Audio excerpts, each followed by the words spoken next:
Bismillahirrahmanirrahim. Alhamdulillahi rabbil alamin alladzi an'ama 'alaina bil islami wal iman rabbil alamin rabbana bi ni'matihi al alwan ar-rahmanir rahim ibadi fil quburi bi rawhi war rayhan maliki yaumiddin yahkumu bil ibadihi bil adli wal ihsan.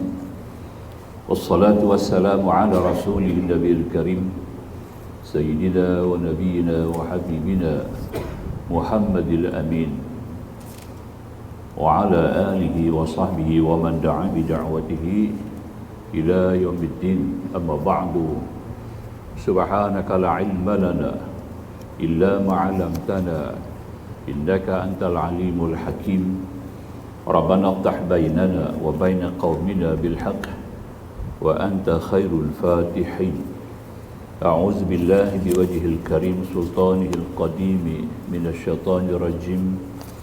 Rabbi shrah li sadri wa yassir li amri wahlul 'uqdatam min lisani yafqahu qawli. Ma'asyiral hadirin hadirat yang dirahmati Allah Subhanahu wa taala. Insyaallah kita lanjutkan lagi pada menjuruskan kepada memberikan huraian lanjut kalam yang ke-272 sambungan muka surat 777, munajat memohon kekayaan yang hakiki. Munajat memohon kekayaan yang hakiki, kaya yang sebenar, itu maksudnya.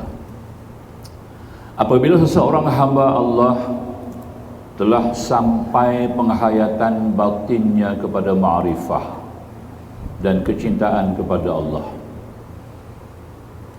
maka pada hakikatnya dia telah kaya dengan Allah. Hal keadaan ini sebagaimana digambarkan oleh Maulana Ibnu Athaillah Askandari dalam munajatnya sebagai berikut: Ilahi aghnini bitadbirika an tadbiri wa bikhtiyarika an ikhtiyari wa awqifni ala marakizid tirari.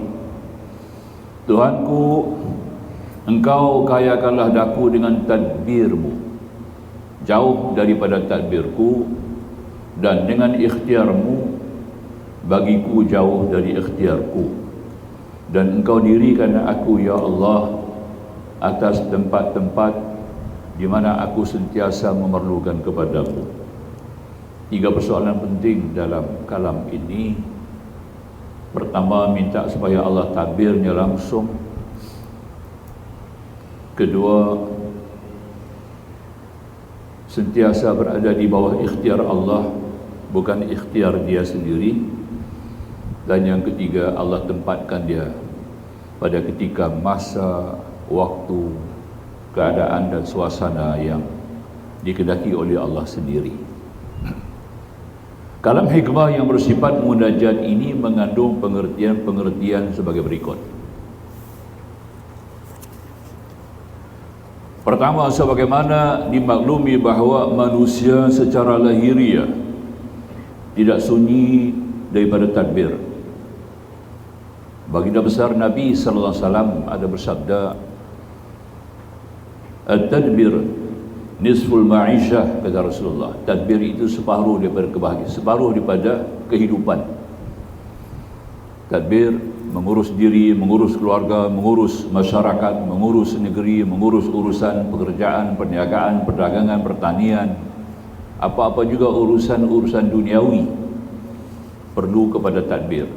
Kita yang tadbir, kita urus, kita diarahkan, kita diperintahkan, kita diberikan amanah oleh Allah Subhanahu wa taala. Itu disebut sebagai khalifatun fil ardh, khalifah di muka bumi. Bukan hanya sebagai pesuruh jaya tinggi Allah, bukan hanya sekadar wakil Allah, tetapi kita adalah merupakan juga sebagai hamba Allah yang mentadbirkan bumi ini sendiri. Itulah yang ditekankan dalam pada kalam hikmah yang kita baca ini, yang membawa maksud tadbir. yaitu mengatur dan merencana hal-hal yang dihadapinya dalam hidup dan kehidupan, kerana apabila hidup dan kehidupan tidak mempunyai tadbir, berarti hidup dan kehidupan itu tidak mempunyai arah dan sudah barang tentu hidup dan kehidupan kita akan kosong dan digilas oleh tadbir orang lain. Sebab itu Islam adalah satu agama yang sangat-sangat menggalakkan penganutnya, umatnya sentiasa berada di dalam urusan kehidupan mentadbir, bekerja, mesti kena ada kerja, tidak ada yang boleh menganggur, tidak ada yang hanya membuang masa dengan tidak melakukan apa-apa pekerjaan yang memberikan manfaat, maka itu adalah ditegah dan dilarang. Zaman Khalifah Umar Al-Khattab radhiyallahu ta'ala anhu, ada seorang abid ni ahli ibadah. Dia datang ke Masjid Nabawi, maka dia pun berzikir sehari 2 hari zikir, tak buat kerja apa. Orang bagi makan kat dia, penuh makanan keliling dia, orang hantar makan kat dia. Dia orang begitu takjub dengan dia punya waraknya, dengan zuhudlah katanya. Dengan begitu rajin dia berzikir, beribadah. Jadi mereka raikan dia, mereka tidak melarang dia atau menegah dia, tetapi mereka memberi makan begitu banyak sekali terhidang di sekelilingnya. Maka Umar pun perhati, tengok ramai sangat duk komen ni pasal apa. Maka Umar tanya, orang ni siapa ni? Yang pertama sekali Umar tanya, dia ni ada kerja ke tidak? Itu yang ditanya dulu. Dia ni ada kerja ke tak? Dia kata tak ada kerja. Dia ni seorang hamba yang datang tiba-tiba kunjung, tiba sampai je di masjid, dan kami tengok dia zikir sehari 2 hari. Maka itu kami pun bagi makan dekat dia. Dia tak payah kerja, kami bagi makan. Umar kata, bagi tahu dengan dia, dalam 1 jam lagi aku akan datang balik. Kalau dia masih ada di tempat ni, aku lempar dia keluar. Itu dia. Itu aja Umar kata. Ya. 1 jam lagi aku akan datang semula. Kalau aku nampak lagi orang di sini, aku akan lempar dia keluar. Dia bagi tahu kat dia lah. Ya. Dia pun cepat-cepat meninggalkan tempat. Itu maknanya kehidupan ini perlu dengan diurus dan ditadbir. Tiap-tiap individu Muslim kena ada kerja. Kita yang dah pencen-pencen pun kena buat kerja. Dapat pendapatan ataupun ada pendapatan itu soal lain. Soal mendapat pendapatan ataupun ada gaji ke tidaknya itu bab lain. Yang perlunya kita ada kerja. Itu paling penting, ya. Ini secara pandangan lahiriah dan kebiasaan bagi kebanyakan umat manusia. Ya, itu kita nilai. Bila kita sebut tadbir itu maknanya bekerja dan sebagainya seperti yang saya sebut tadi ini. Tetapi bagi hamba Allah yang keimanannya sudah meninggi sedemikian rupa, tingkatan khawas, hamba-hamba Allah yang arifin, yang sudah mengenal Allah, mengenal sifat Allah, mentauhidkan Allah, sudah ada pada tahap tauhidul af'al, mengasahkan perbuatan Allah Subhanahu wa taala. Tauhidul wujud lebih tinggi, tauhidul asma lebih sempurna. Maka itu mereka ini adalah di antara hamba-hamba Allah pilihan yang disebut sebagai sudah mencapai makam usul ataupun wasal, itu kita sebut. Maka dikatakan tadi di sini, apabila secara pandangan lahiriah dan kebiasaan bagi kebanyakan umat manusia, tapi bagi hamba Allah yang keimanannya sudah meninggi sedemikian rupa, batinnya meyakini dan menghayati bahawa yang mengatur segala-gala ini pada hakikatnya adalah Allah Subhanahu wa taala. Dialah yang maha mengatur, dialah yang maha menentukan, dialah yang maha menghendaki, dan dia pula lah yang maha menghukum dan kuasa. Itu hakikatnya, itu yang sebenar. Jadi sampai kepada tahap Allah yang sebenar-benar mentadbir, dan itu kita akui. Satu perakuan yang wajib kita kena akui, paling-paling minimal sehari 17 kali ataupun 12 kali. 17 kali 17 rakaat. Kenapa 12? Masbuk. 5 waktu dia masbuk, jadi kuranglah Fatihah dia, ya. Jadi 12 kali, ya. Datang lambat tak baca Fatihah lah, betul tak? Ya, jimat satu Fatihah dia, satu waktu. Paling kurang 12 kali kalau masbuk. Kalau dia sebagai makmum yang mu'fiq, maka paling minima 17 kali. Kita ungkapkan Alhamdulillahi Rabbil Alamin. Itu yang paling penting, wajib kena ungkap.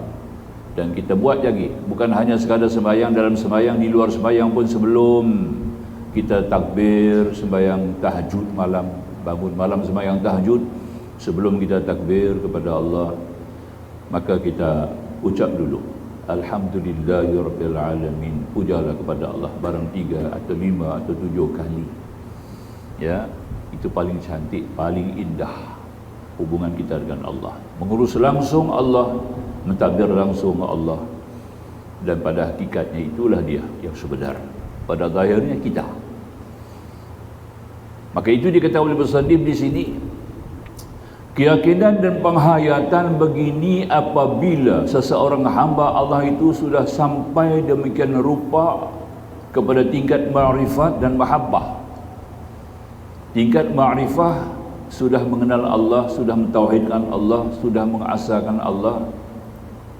Pada peringkat awalan, mengasahkan zat Allah, mengasahkan perbuatan Allah, mengasahkan sifat-sifat Allah. Itu peringkat awalan, semua orang kena ada yang itu. Itu kita mengaji dalam awalan bila kita menempuh ilmu tauhid mengikut kaedah Asy'ariyah atau Maturidiyah dengan 20 sifatnya. Maka kita dikenali dengan, bila sampai kepada sifat wahdaniyah, maka wajib kita disebut sebagai mengasahkan Allah pada zatnya, mengasahkan Allah pada sifatnya, mengasahkan Allah pada perbuatannya. Sampai kepada peringkat awalan, kemudian kita tingkatkan sampai peringkat yang lebih tinggi, kita mengasahkan perbuatan Allah langsung. Sesudah itu baru mengasahkan kewujudan Allah. La mawjuda illallah. Kita sendiri baca tiap-tiap kali zikir di belakang sembahyang tarawih, ya. La ma'buda illallah, la mawjuda illallah. Tidak ada yang benar-benar disembah melainkan Allah, tidak ada yang sebenar yang wujud melainkan Allah. Wujud kita ini wujud apa? Wujud mumkinat. Allah wujud apa? Wujud wajibat. Itu biasa. Allah wajib wujud, kita harus wujud. Boleh ada, boleh tidak. Iaitu kita ini adalah kumpulan mungkinat. Mungkin, harus boleh ada, harus boleh tidak. Dan dia ada dan ditidakkan, bukan kita sendiri, tapi dengan Allah. Allah menentukan. Padahal sekarang kita boleh lihat sendiri, banyak sudah saudara-saudara kita yang telah kembali ke rahmatullah. Tidak kira usia umurnya. Bila dalam keadaan pandemik sekarang ini, kita dapat lihat dengan jelas, ya. Tak dijangka duga orang yang dekat dengan kita, mungkin orang yang kita jangka masih muda, masih kuat, tiba-tiba dipanggil oleh Allah. Itu artinya kita tertakluk di bawah kuasa ketentuan Allah. Wa likulli ummatin ajal. Bagi tiap-tiap umat itu ada dia punya ajal. Itu dikedaki. Makanya tak dapat tidak. Itu tingkatan ma'rifah. Dan sampai kepada ma'rifah ini, kita sudah mentauhidkan Allah hanya melihat sesuatu. Dipanggil makam apa itu? Makam musyahadah. Itu musyahadah. Itu paling penting. Musyahadah ini kita syuhud dengan jiwa, dengan hati nubari kita, dengan yakin, pandangan batin kita sudah melihat bahawasanya yang wujud di alam maya pada ini hanyalah Allah. Yang berkisar, yang berjalan, yang beredar, yang bergerak, yang berubah itu dan ini kesemuanya adalah perbuatan Allah. Barulah kita sampai kepada martabat yang katakan tadi ini, ma'rifah yang sempurna. Kemudian mahabbah, akan jadilah kita cinta kepada Allah Subhanahu wa taala. Orang yang cinta kepada Allah ini akan dibalas cintanya. Memang Allah sudah sedia mencintai hamba-hambanya. Maka itu diungkapkan dalam muqaddimah hakiki, Bismillahirrahmanirrahim. Kita awali dengan semua pergerakan kita dengan basmalah. Jadi maknanya kita telah berikan satu pengirafan kepada jiwa kita sendiri, suatu keyakinan mantap kepada tasdik kita sendiri bahawa kita mulakan tiap-tiap urusan pekerjaan ini dengan Allah, bukan dengan kita, dengan Allah. Ya, itu yang dikatakan dengan Allah yang mentadbir, iaitu Allah bersifat Rahman, diberinya sebanyak-banyak semungkin. Tidak ada yang ditangguh ataupun yang disukat ataupun yang ditahan, melainkan Allah beri. Hatta orang-orang kafirin pun dapat nikmat itu. Apa dia? Nikmat duniawi, kehidupan di dunia ini dengan sifat Rahman Allah.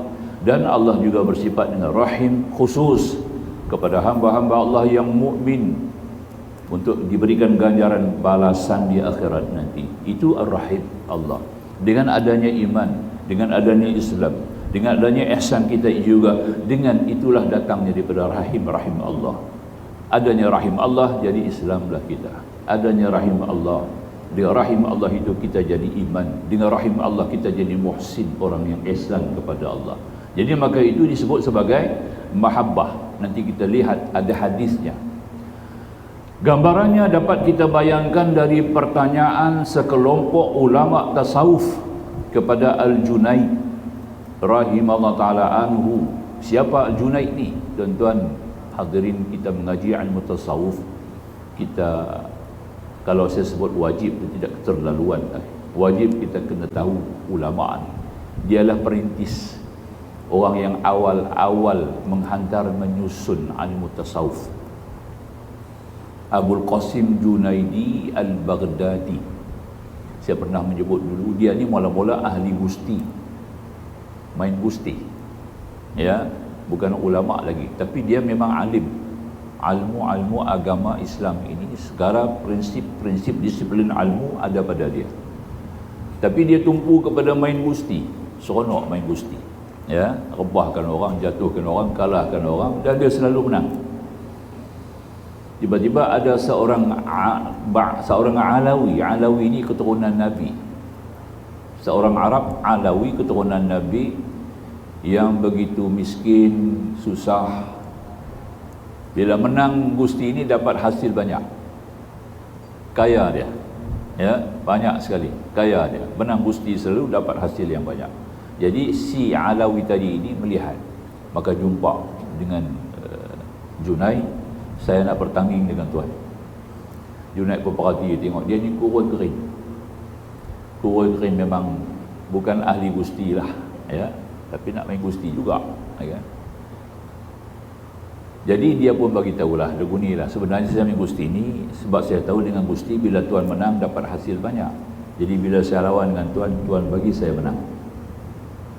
Bila tuan bagi saya menang, saya dapat hasil, cukuplah dengan sekali, ya. Tak apalah, bertandinglah.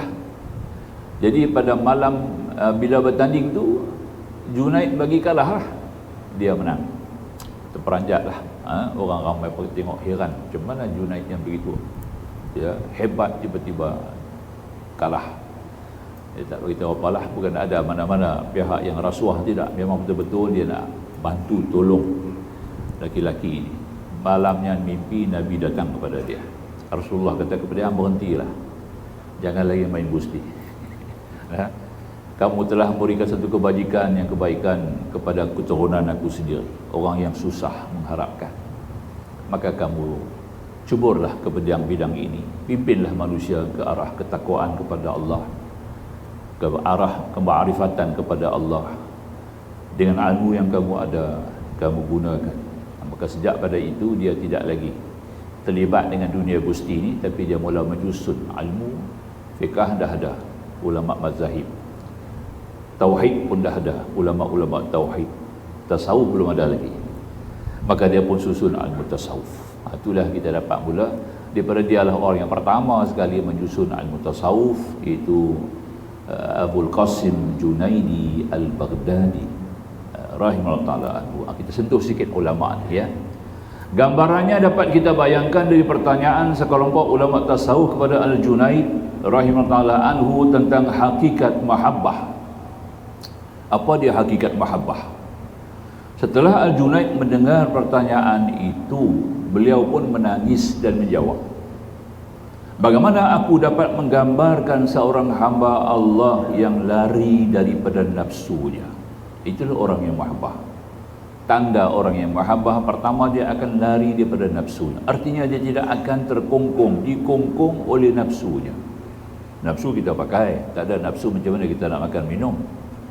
Ya, kita nak bergerak, mesti ada nafsu. Itu paling penting, sebab nafsu ni disebut sebagai sebahagian daripada naluri kita yang maha penting. Sehingga Allah nak angkat nafsu mari ni sampai 70,000 tahun. Dibakar nafsu, direndam dalam air, nampak ya, sehingga dia jadi mantap, sehingga dia sendiri menyebut, asal Tuhan tanya, nafsu siapa kamu? Dia jawab, aku Tuhan. Awal-awal dia kata dia Tuhan. Nafsu Allah bakar dia lagi, ya. Sudah bakar satu tempoh yang lama, Tuhan tanya lagi, siapa nafsu? Nafsu siapa kamu? Dia jawab lagi, aku adalah engkau, dia kata. Nampak ya, maknanya aku sama dengan engkau. Allah bakar dia lagi sampai satu tempoh yang lama. Kemudian ditanya, siapa kamu? Dia diam, dia tak jawab, dia tak mau jawab, ya. Itulah yang ada hari ini, sehingga direndam di dalam lautan langit lah, lautan bukan lautan bumi ini, belum ada bumi lagi. Maka Allah tanya dengan dia lagi, siapa kamu? Baru dia kata, aku adalah hamba-Mu. Itu dia nah. Sebab itu lautan ni dia bergelora. Laut ni selalu bergelora, kita tengok ya. Cantiklah nampak bergelora tu, kebetulan secara, bukan secara saintifik. Kalau kita baca secara sains ya, kita nanti kata tak kenal lah, no? Tapi pada hakikatnya itulah dia. Ya, sifat laut tu dia akan bergelora. Kerana dia sudah pernah direndam dalam tempoh yang lama, direndam yang nafsu oleh Allah kepadanya. Jadi maknanya nafsu itu, orang yang lari daripada nafsu ni makna runtunan nafsu, tuntutan nafsu ke arah-arah yang membawa kepada kemungkaran, membawa kepada keburukan, membawa kepada kebinasaan. Ini yang kita tolak. Tapi kepada yang kebaikan kita guna. Sebab itu nafsu ini, walaupun ada 7 bahagian nafsu dengan kita, dia mesti tunduk di bawah satu nafsu yang paling penting. Dipanggil nafsu mutmainnah. Semuanya tenang. Pertama, nafsu amarah. Nafsu amarah bukan marah ya. Jangan diterjemah dalam bahasa Melayu lah, nafsu marah. Amarah tu amrun, urusan, manajemen. Nafsu ni adalah mengurus. Kalau satu organisasi, dia manager. Nah, macam itulah organisasi jasadiah ni. Organisasi jasadiah ini, manager dia adalah nafsu amarah. Satu bahagian nafsu, dia manage, dia mentadbir jiwa kita. Ya, jangan dibiar dia. Kalau dibiar dia seorang kacau. Dia kena ada pembantu, kena ada asisten dia. Ya, dia kena ada pembantu-pembantu yang bersama dengan dia. Datang lawamah. Dalam surah Al-Qiyamah ada Al-Marah, dalam surah Yusuf. Nafsu amarah ada sebut dalam surah Yusuf. Dalam surah Yusuf, lawamah ada sebut di dalam surah Al-Qiyamah. La uqsimu biyaumil qiyamah. Buka surah tu, kita akan jumpa lah kalam ini. Lawamah ni nafsu yang menyesal. Sama ada menyesal dulu atau menyesal kemudian. Kalau menyesal dulu, bahagia kita. Menyesal kemudian, rosak kita. Menyesal dululah, kita bawa dia menyesal dulu. Masuk waktu jangan tangguh. Itu nafsu lawamah. Tak apa, waktu panjang lagi. Ini lawamah juga. Tapi dia tangguh. Nampak ya? Dia lawamah ni mesti kita selalu dahulukan dia hak Allah. Nafsu lawamah ni dia akan suruh atau dia akan tegah. Dia suruh kita tangguh. Sembahyang ni masa dia panjang ya. Waktu-waktu sembahyang ni masuk dalam wajib muwassa'ah. Ya, dalam usul fiqh diistilahkan sebagai wajib muwassa'ah, luas waktu. Itu bab sembahyang ni. Maknanya boleh tangguh. Jadi bila dia kata tangguh, kita pun ikut dia tangguh. Maknanya lawamah kita sudah mula mundur. lawamah kita tidak cantik. Nampak ya? Tapi kalau dia peringat kita, ya, amarah ni akan bagi tahu. Nampak tak? Amarah ni kalau elok, dia akan bagi tahu. Kalau kita makan yang baik, kita urus dengan makanan, paling penting makan minum kita yang baiklah, akan menyebabkan nafsu amarah ini akan jadi mudah menurut dan membantu kita. Jadi makanya dia kata tadi ni, dia akan bagi tahu, sayang ni kamu kena buat dulu, sebab ajal kamu belum tahu. Ya, dalam sekelip mata kamu boleh kembali kepada Allah. Maka itu jangan ditangguh. Ya, waktu datang Rasulullah datang beberapa peringatan hadis, ya. Kamu ni macam seorang musafir, kata Rasulullah, abiris sabil, orang yang berjalan dalam keadaan musafir. Kamu hanya singgah sekejap, ya, transit sekejap saja di bumi Allah ni. Ya, kamu akan terus. Jadi setiap urusan pagi jangan ditangguh untuk petang, setiap urusan petang jangan dibawa ke pagi. Nampak ya? Maknanya kita buat setiap ketika apabila ada perintah, ada tuntutan, terus jalan, jangan tangguh. Itu yang paling baik. Ini nafsu lawamah yang berjaya. Kalau kita buat macam ini, baru lawamah itu akan lonjak kepada yang ketiga. Ya, yang ketiga, daripada nafsu amarah, lawamah, ya, kita akan lonjak kepada nafsu yang ketiga. Itu paling baik sekali. Ya, jadi makanya kita pun pindah kepada nafsu yang berikut.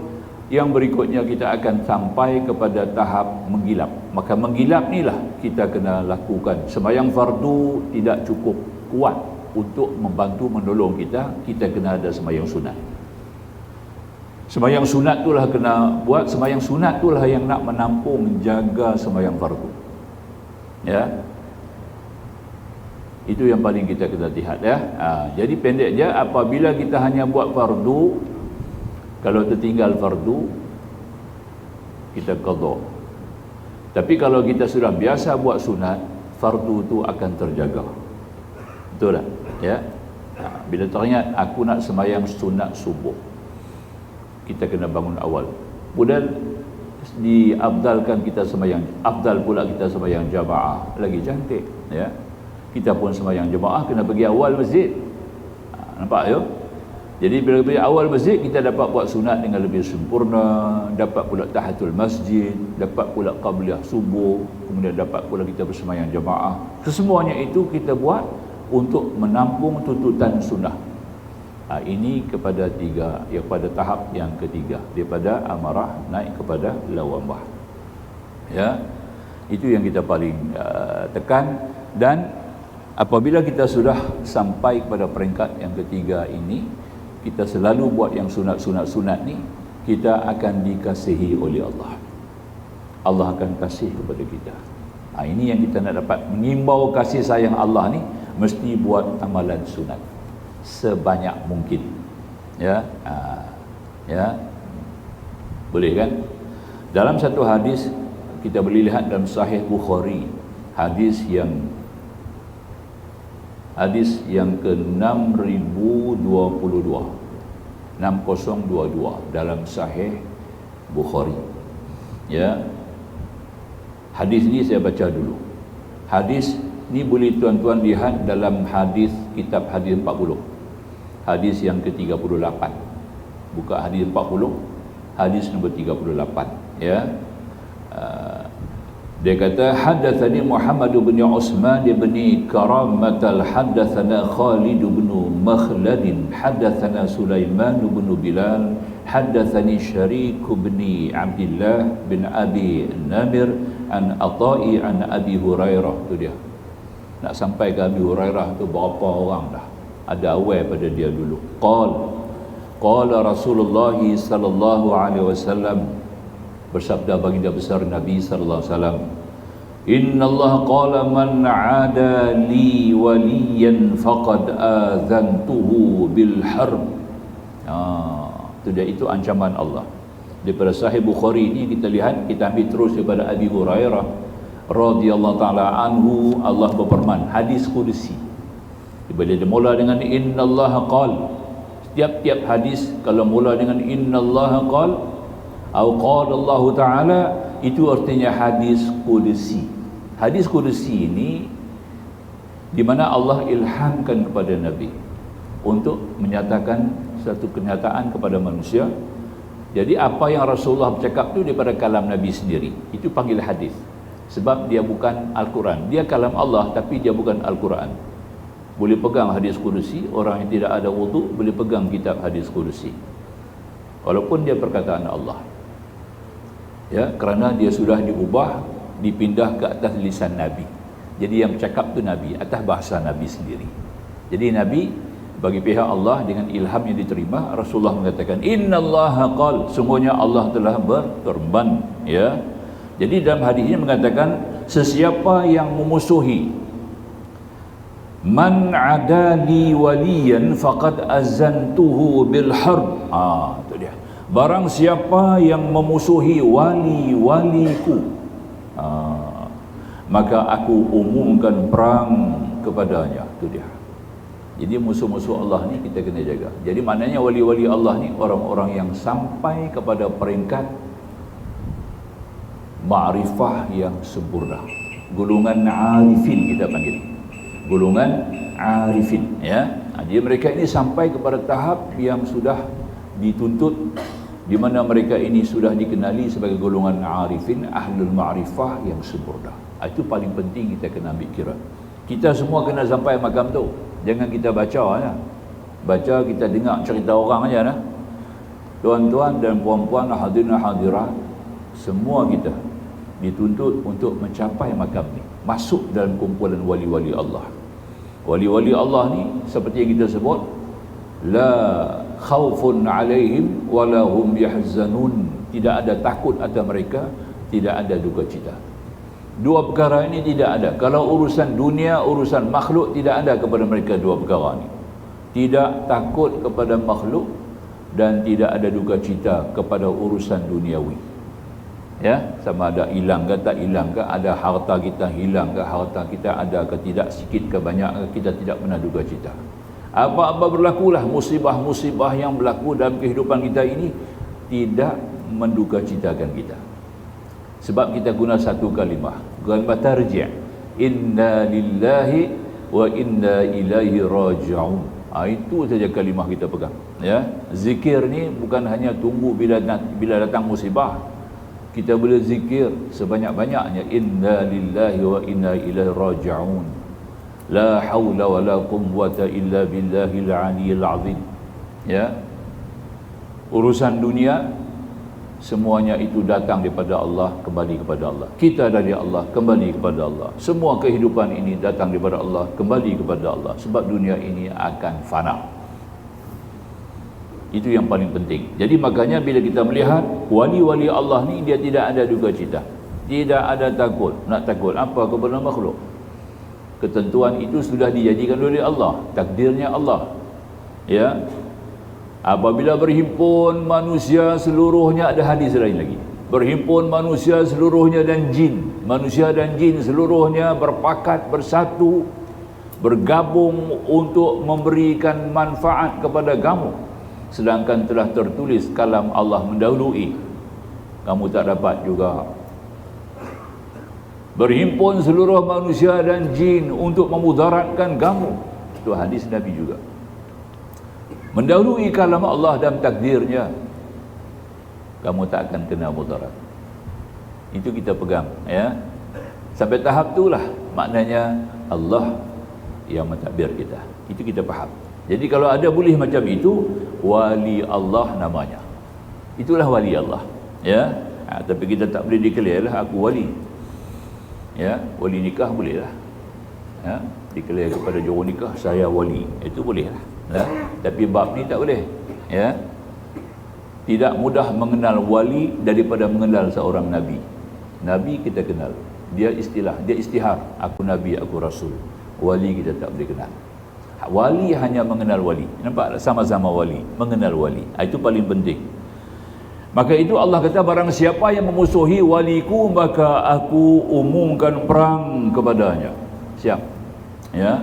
Jangan kita hina, jangan kita kutuk, jangan kita maki, jangan kita cerca, jangan kita musuhi wali-wali Allah. Memang itu artinya kita mengundang ancaman dan bala. Ya. Kalau tuan-tuan pernah lihat tsunami yang berlaku dulu di Aceh, berlaku, ya. Tsunami berlaku di Aceh ni bukan satu fenomena alam, bukan satu bencana alam yang kebetulan berlaku.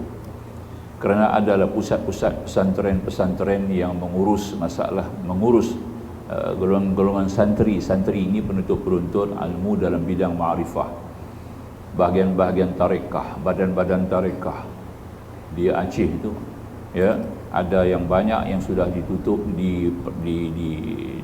dihalau, di bagai-bagai lagi lah, ya, pihak pemerintah buat, ya, pihak-pihak pemerintah daerah-daerah, mereka ini telah mengambil tindak, ya, telah menahan, menutup pusat-pusat pesantren, ilmu-ilmu tarekah, ilmu ma'rifah dan sebagainya.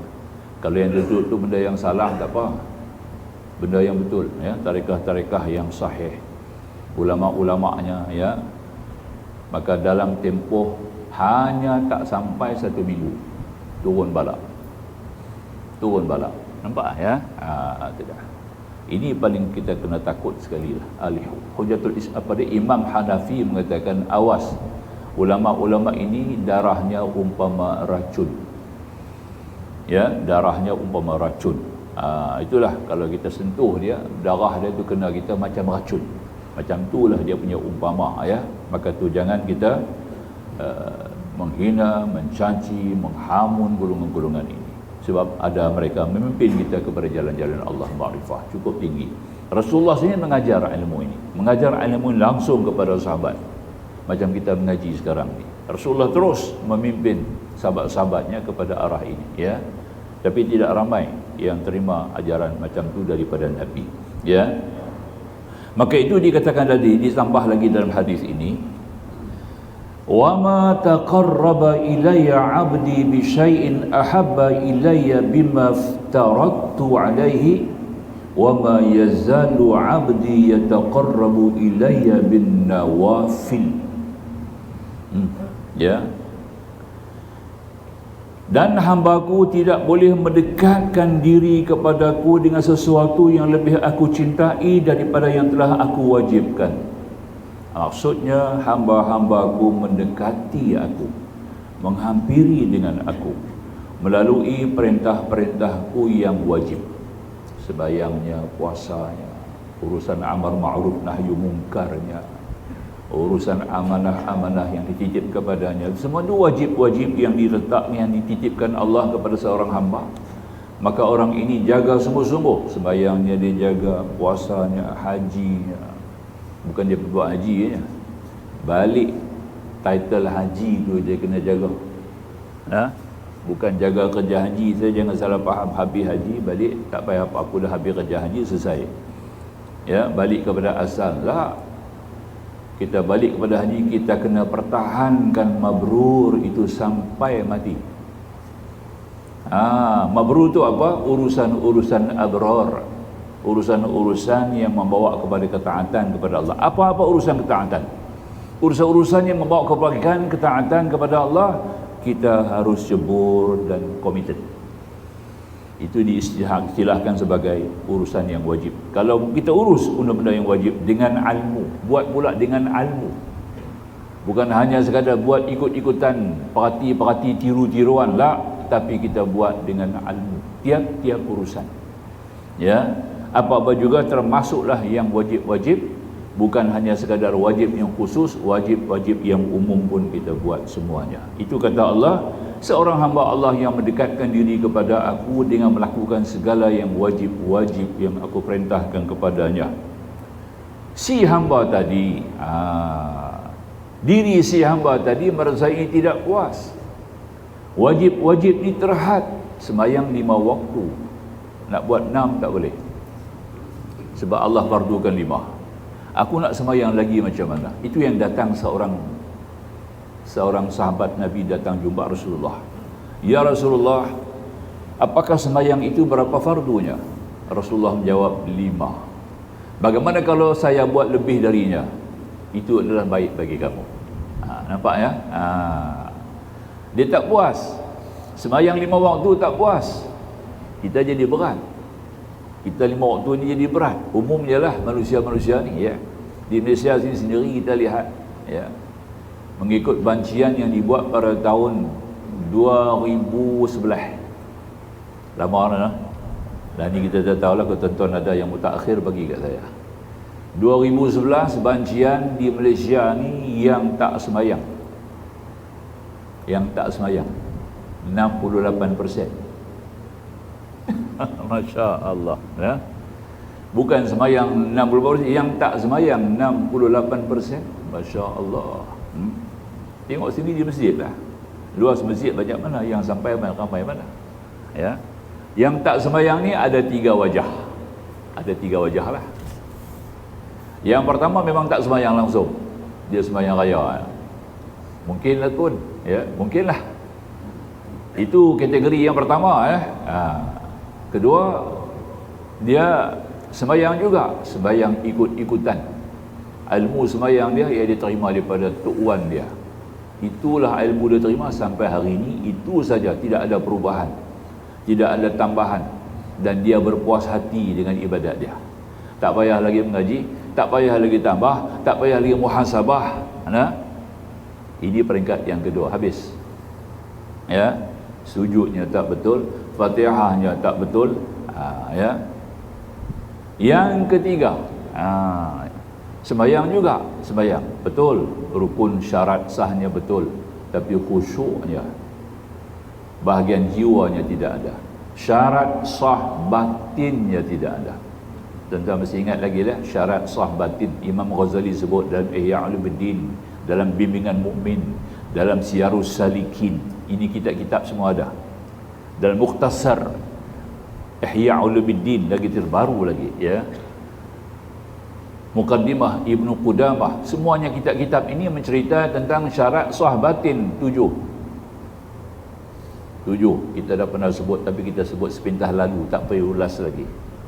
Yang pertama sekali hudurul qalbi, yang kedua tafahum, faham, yang ketiga ta'zim, membesarkan Allah, keempat mahabbah, cinta, kelima raja, harap, keenam khauf, takut, yang ketujuh haya, malu. Inilah 7 sifat kena ada kat kita. Kita kena tanam sifat ni dulu, sebab jiwa kita tu sempurna, boleh isi, sesuai untuk diisikan sifat-sifat ini.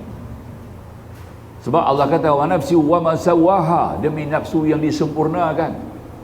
So nafsu yang paling sempurna ni nafsu manusia, paling sempurna.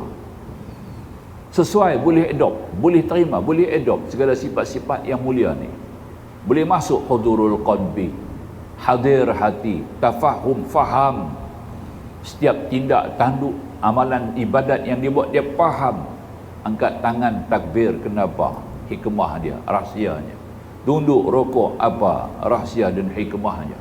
Baca Fatihah, rahsia, hikmahnya. Kita kena mengaji dalam bab tu, ya. Membesarkan Allah, Allahu Akbar. Nak penuhi tuntutan Allahu Akbar tu, Allah Maha Besar. Dahulukan Allah pada semua perkara. Nak sampai kepada ta'zim, sudah ta'zim baru datang mahabbah, cinta. Buat kerana cinta, bukan kerana paksa, bukan kerana digagah, bukan hanya tradisi, bukan kerana ikut-ikutan. La. Kerana kita buat itu semata-mata cinta kepada Allah. Bila kita buat benda cinta kepada Allah, ringan. Allahu Akbar, sembahyang ni aku buat kerana Allah. Nak sambung sembahyang duha ni, nak ingat, nak sambung ingatan kepada Allah. Putus subuh dengan zuhur tak ada sembahyang, ya Allah, putus hubungan aku dengan Allah, tak patut, aku tak mau putus hubungan dengan Allah. Ya Allah, aku hubungi kau ya Allah dengan sembahyang duha aku. Sembahyang duha ni menyambung hubungan kita, tak putus waktu. Maknanya zuhur dengan asar, ada doa, subuh dengan zuhur, ada sembahyang lagi.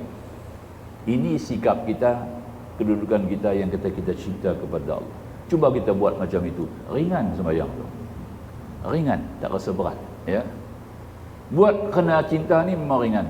Seorang ibu yang masak di rumah nak bagi anak-anak makan, sayang kat anak-anak, tak ada masalah, dia boleh diri di dapur berjam-jam. Seorang ayah nak bagi nak nafkahkan anak isteri dia dengan penuh kasih sayang, pergi kerja tak rasa berat. Nampak, ya? Nak cari hasil mahsul untuk nak bela anak bini, tak rasa berat kerana cinta. Apa benda pun kalau kita buat kerana cinta, ringan dan sempurna. Betul tak? Kita mari sembahyang jemaah kerana cinta, bukan kerana nak rebut 25-27. Sebab kita tak tahu 25-27 tu banyak mana, macam bagaimana rupa yang Tuhan nak bagi kita ganjaran. Itu hak Allah. Ya, yang perlunya kita datang kerana untuk memupuk kasih sayang sama-sama anak karya. Itu jemaah. Sebab tu kita suruh dekat, rapat. Tapi sekarang tak boleh lagi lah. Nanti sampai masa kita dekat. Nah, tapi ada niat, aku mari ke masjid tu untuk nak pupuk kasih sayang. Sebab tu Allah sebut dalam kitab Taurat, dalam kitab Injil, ya, disebut tentang watak sahabat Nabi, asyidda'u 'alal kufar ruhama'u bainahum. Masya-Allah. Keras, tegas terhadap orang-orang kafir, tapi tersayang-sayang di antara mereka, kasih sayang sesama mereka sendiri. Betul tak? Allah highlightkan kasih sayang itu sendiri. Jadi kita buat semua kerana sayang kepada Allah. Datang jemaah masjid, sayang rumah Allah, sayang tempat yang Nabi suka, sayang majlis ilmu sebab Nabi suka. Apa yang Nabi sayang, kita sayang. Ya. Kita sembahyang sunat witir, kita baca Sabbihis, surah yang Allah sayang, surah yang Nabi sayang. Kita baca kerana Allah dan Nabi sayang, kita sayang surah itu. Ya. Waktu Israel datang nak ambil nyawa malakal maut, nanti nyawa dia berdiri tepi kita. Surah tu berdiri tepi kita. Jadi sahabat kita yang cukup murni, aku teman kamu. Nampak tak? Dia nanti monitor kita macam mana nak ambil nyawa. Ini Sabbihis, maka tu imam-imam patut sunat baca hari Jumaat surah ni. Ya, jangan baca surah lain. Mekah Madinah semua baca surah ni. Imam besar-besar Mekah Madinah pun baca surah ni. Kita di Malaysia ni, especially di Pulau Pinang, saya tengok lemah sangat-sangat. Tak mau baca Sabbihis hari Jumaat. Ya, dia baca surah-surah, kadang-kadang panjang lagi dia baca. Surah-surah lain, ayat-ayat lain, tinggal Sabbihis. Baca Sabbihis, anak karya semua akan jadi sayang. Nampak tak? Semua anak karya datang sembahyang Jumaat, dengar imam baca Sabbihis, semua jadi kasih sayang. Sebab surah tu Allah sayang, Nabi sayang. Kita pun sayang, baca dalam surah witir. Sembahyang witir kita baca Sabbihis itu supaya kita sayang kepada Allah. Itu hikmah kita baca surah ni. Ya. Dia orang tak faham ni. Masjid negeri pun tak baca. Alhamdulillah surau sekarang ni, surau depan rumah saya. Kita buat surau diri Jumaat. Tiap-tiap Jumaat, semua imam saya syaratkan, sebab saya pengurusi surau tu, mesti baca surah ni. Hang tak boleh baca, berhenti, jangan jadi imam. Habis. Itu aja. Nampak tak? Walaupun dekat dengan saya, walaupun pegang jawatan penting dalam surau, hang tak boleh baca, berhenti. Kita bagi imam lain boleh baca. Semua imam nak jadi imam, bawa bimbing sembahyang Jumaat, kena baca dua surah. Sabbihis, hal ataka hadisul ghashiyah, yang tu imam kita baca tadi. Boleh faham dia mau lagu tu. Sebab kita nak pupuk kasih sayang. Niat saya bersih untuk jadikan anak-anak karya tu kasih sayang. Sebab surah ni Allah sayang. Ya. Itu dia. Boleh kan tuan-tuan? Hafaz surah tu. Tuan-tuan semua hafaz surah tu, baca dan sembahyang witir. Tiap-tiap hari, jangan tinggal, ya. Supaya kita dapat sayang kepada Allah. Allah sayang kepada kita. Memang Allah jelas sayang dulu kepada kita. Tinggal lagi kita tak nampak, kita tak sedar, kita tak rasa yang Tuhan sayang dengan kita. Maka kena balas cinta. Kita dah baca ada kalam tu sebelum ini, tuan-tuan. Sambung lagi dalam hadis ini, dia kata apa pula lagi? Jadi apabila dikatakan tadi ini, dan hamba-hamba Allah tadi ini, wa ma yazalu 'abdi yataqarrabu ilayya bin nawafil hatta uhibbah. Tu dia. Hadis ini dia kata, ya. Dan jika hamba itu terus menerus mendekatkan diri kepadaku, dia tak cukup, tidak puas hanya buat yang wajib-wajib, terus dia lakukan yang sunat-sunat, maka kata Allah, jika hambaku terus menerus mendekatkan diri kepadaku dengan amalan-amalan sunat, itu dia, ya, maka aku mencintai dia. Itu dia. Tuhan jawab sendiri. Kalau sudah banyak sunat yang kita buat, kata Allah, maka aku cinta dia. Kalau cinta, apa jadi? Inilah kita balik kepada kalam ni tadi, yang masuk kepada munajat tadi. Minta takbir kita, Allah takbir sendiri. Allah kayakan jiwa kita sendiri. Allah takbirkan kita sendiri. Allah tempatkan kita pada tempat yang dia kendaki. Bukan kita lagi. Kita minta Allah tempatkan kita semua. Allah atok ke kita langsung. Jadi Allah sendiri diterangkan dalam hadis kudusi ini. Ya, fa iza ahbabtuhu, kalaulah sudahnya aku cinta kepadanya, kuntu sam'ahu allazi yasma'u bihi. Cantik. Maka akulah pendengarannya yang ia jadikan untuk mendengar. Maknanya bukan telinga dia. Dia dengar dengan aku, dia dengar. Allah pimpin telinga dia. Apa nak dengar, apa boleh dengar, apa jangan dengar, apa tak dengar. Nampak tak? Ya. Masuk pergi satu majlis keramaian lah. Keramaian. Jadi hidanglah maksudnya makanan-makanan apa duk gitu begini. Si hamba Allah tadi, hamba Allah lah kita cerita, ya. Hamba Allah yang sampai makam ni, dia pun rasa sedih juga, tapi tak boleh, orang jemput dia, kenduri kahwin, ya. Kenduri kahwin. Turunlah pergi, duduk nak makan-makan. Sementara nak tunggu kahwin adalah hiburan. Dia lena dalam masa yang begitu pantas, makanan duk ada depan meja, dia boleh lena. Bukan dia buat lena, dia terlena. Sedang-sedang habis lagu. Nampak tak? Apa hang tidur kah? Kawan dia kata kat dia, aku pun tak tahu aku lena. Siapa pegang mata dia? Allah tak bagi dia dengar muzik tadi itu, Allah bagi dia lena. Nampak tak? Dengan telinga itu Allah pegang kita punya telinga. Itu paling penting.